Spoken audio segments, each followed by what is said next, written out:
Hola a todos, soy Laura Alcaide, soy integrante de Periodismo Efemidisca.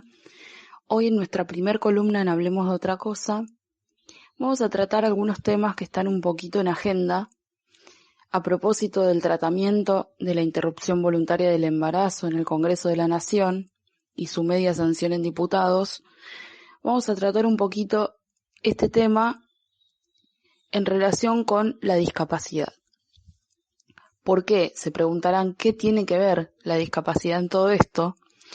Y tiene que ver en realidad con que mucho se habló en los debates, tanto en 2018 como en este debate actual, de la discapacidad, esgrimiéndola como contraargumento para manifestarse en contra de la legalización del aborto.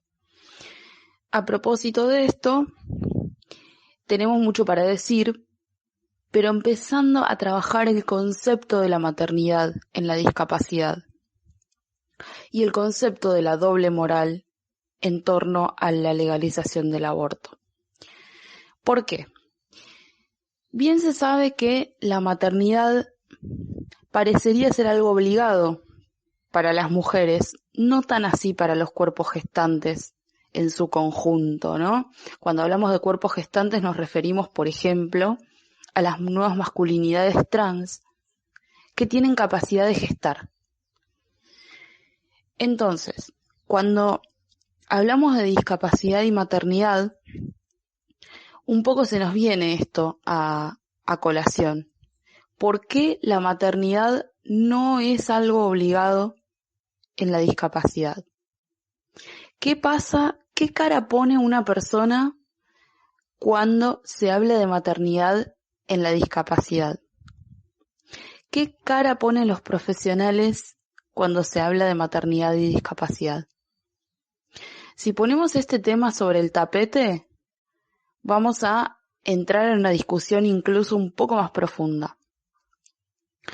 Pareciera que cuando se tiene una discapacidad, y recordamos que una discapacidad no es solamente ser usuarios de sillas de ruedas o ser personas ciegas o sordas, sino también es la discapacidad psicosocial, la neurodiversidad y un montón de colectivos de personas que muchas veces desean maternar y esos deseos se les vuelven truncos. ¿Por qué? Nos preguntaremos por qué a las maternidades con discapacidad se las obliga a abortar en muchos casos, o bien se las esteriliza, creo que hablamos un poquito de eso la vez pasada, y a las maternidades que no tienen discapacidad se las obliga a maternar. E incluso se las condena socialmente por realizarse un aborto. Este es el primer tópico que queremos trabajar para que se vea un poquito la doble moral que nos atraviesa cuando hablamos de aborto. Ahora bien, en el debate se estuvieron utilizando los conceptos de discapacidad para hablar sobre otro tema, que es la intención eugenésica de esta nueva ley que se está tratando de interrupción voluntaria del embarazo. ¿Qué significa eugenésica? Significa que hay determinadas patologías, determinadas malformaciones, determinadas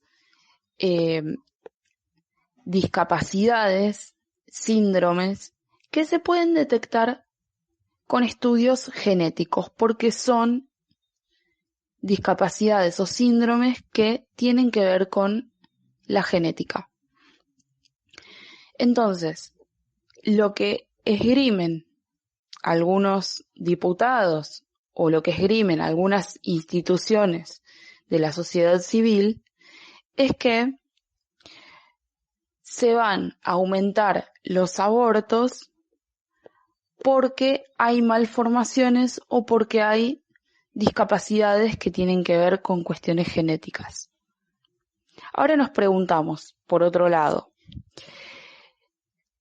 ¿Qué pasa y por qué realmente se hacen esa pregunta o por qué se infiere de tal manera que se van a querer abortar a las personas con discapacidad?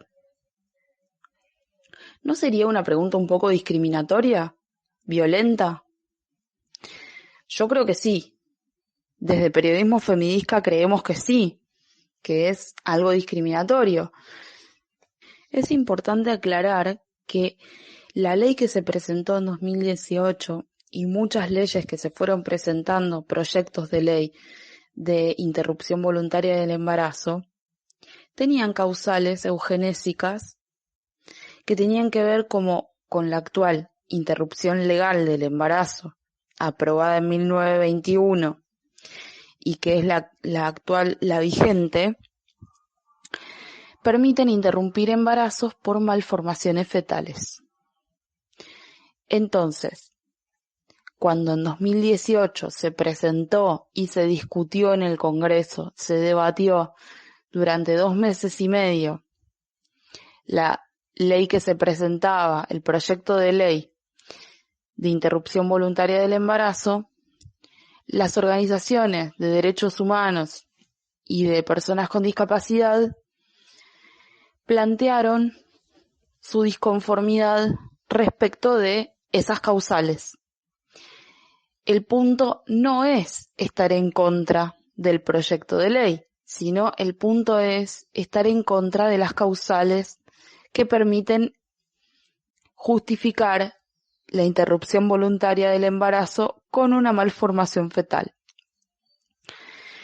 Cuando hablamos de interrupción voluntaria del embarazo, tenemos que entender que cada maternidad, cada persona que desea maternar, no debería justificar por qué desea maternar. Asimismo, cuando una persona desea interrumpir ese embarazo, tampoco debería justificar por qué. Este fue el planteo de la abogada Varina Suleimán, que expuso en ese 2018 en el Congreso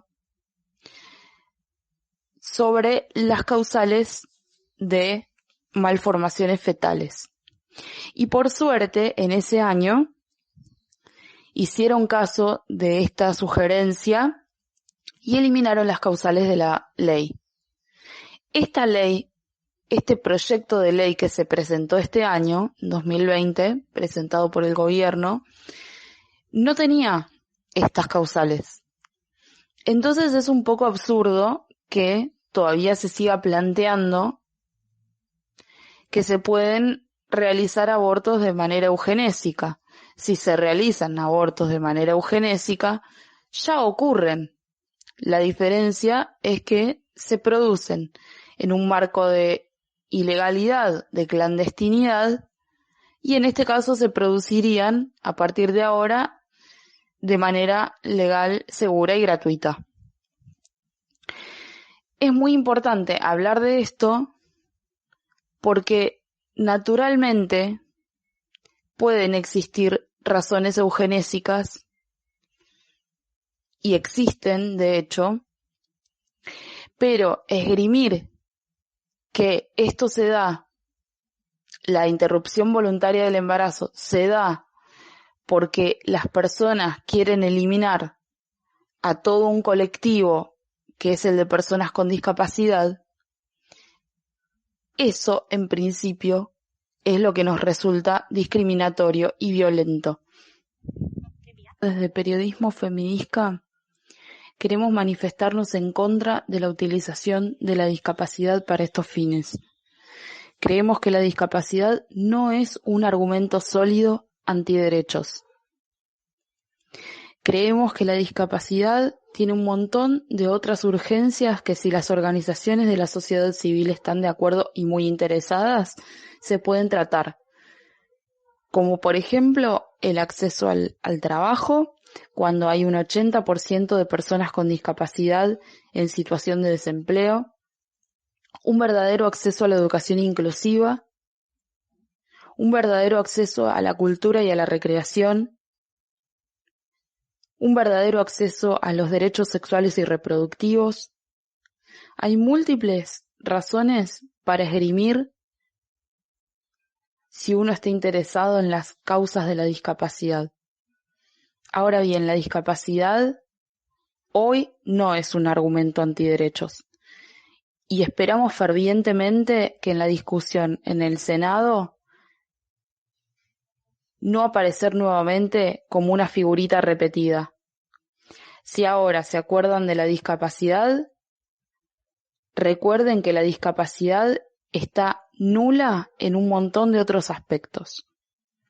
Les agradecemos mucho y nos vemos en el próximo programa.